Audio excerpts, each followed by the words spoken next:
Hello, I am doctor Amit Kumar, nephrologist from Medanta Ranchi. आज कुछ topics के बारे में आपसे हम डिस्कस करेंगे। एक है एक्यूट किडनी इंजरी। ये ऐसी बीमारी है जिसमें कि मरीज़ों को सडनली जब पेशेंट एडमिट होते हैं या ओपीडी में हैं तो उन्हें पता चलता है कि इनको किडनी की समस्या हुई है। ये वो पेशेंट्स हो सकते हैं जिनको पहले से जैसे शुगर है, ब्लड प्रेशर है या हार्ट की बीमारी है या लीवर की बीमारी है। तो ऐसे कंडीशंस में ये सब रिस्क फैक्टर्स हैं जो कि किडनी को अफेक्ट कर सकते हैं। तो जब भी कुछ इन्फेक्शन है, कुछ मेटाबॉलिक चेंजेस होते हैं शरीर में, तो उसकी वजह से किडनी भी अफेक्ट होने लगती है। तो उसको एक्यूट किडनी इंजरी बोलते हैं। कभी कभी एक्यूट किडनी इंजरी वाले पेशेंट्स को हॉस्पिटलाइजेशन की ज़रूरत होती है, और जब ये बीमारी बढ़ती जाती है, मतलब किडनी का जो फंक्शन है इम्प्रूव नहीं होता है, पेशाब की मात्रा घटने लगती है या बिल्कुल बंद हो जाता है, तो उसको एडवांस स्टेज बोलते हैं और उस समय डायलिसिस की ज़रूरत पड़ती है।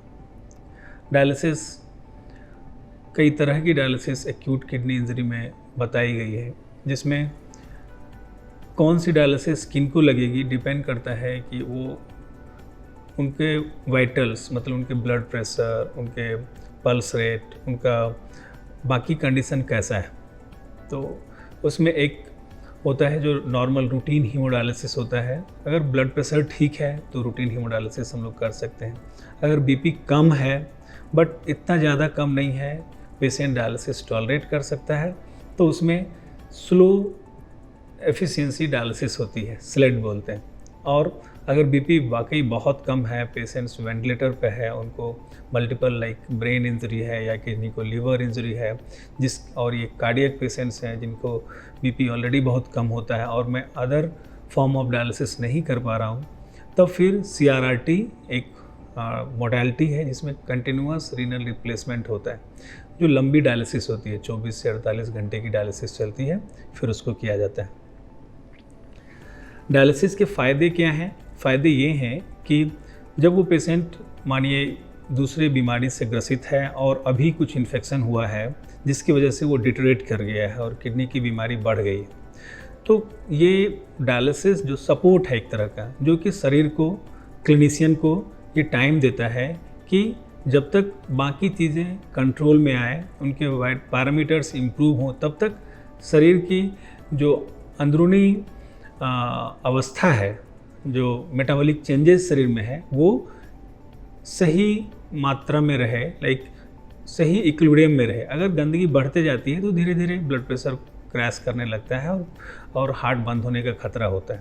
तो इस तरह से ये एक्यूट किडनी इंजरी जो फेलियर की स्थिति में है उसको सपोर्ट करता है। अब ये है कि हाँ, ये डायलिसिस जो हम लोग कर रहे हैं उससे कोई नुकसान तो नहीं है। इस चीज़ को क्लिनिशियन डेली या फिर दिन में 2-3 बार एसेस करके देखते हैं कि क्या हम लोग जो डायलिसिस शुरू कर रहे हैं इससे कहीं और नुकसान तो नहीं हो जाए। क्यों? क्योंकि डायलिसिस के दौरान भी फर्दर जब शरीर से ब्लड बाहर निकलता है तो ब्लड प्रेशर ड्रॉप होता है, तो उससे भी बीपी कम हो सकता है, और बीपी कम होने से फर्दर जो सप्लाई है डिफरेंट ऑर्गन्स में, उसमें भी इंजरी बढ़ सकता है।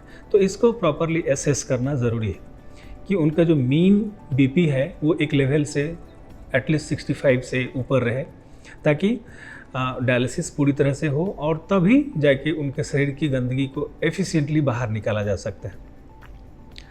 तो डायलिसिस पहले तो कई बार जो छोटे बच्चे रहते थे तो उसमें एक्यूट किडनी इंजरी होती थी, तो CAPD एक पेरिटोनियल डायलिसिस होता है, जिसको कि छोटे बच्चों में हीमोडायलिसिस बहुत मुश्किल होता था, तो CAPD एक्यूट में भी किया जाता था।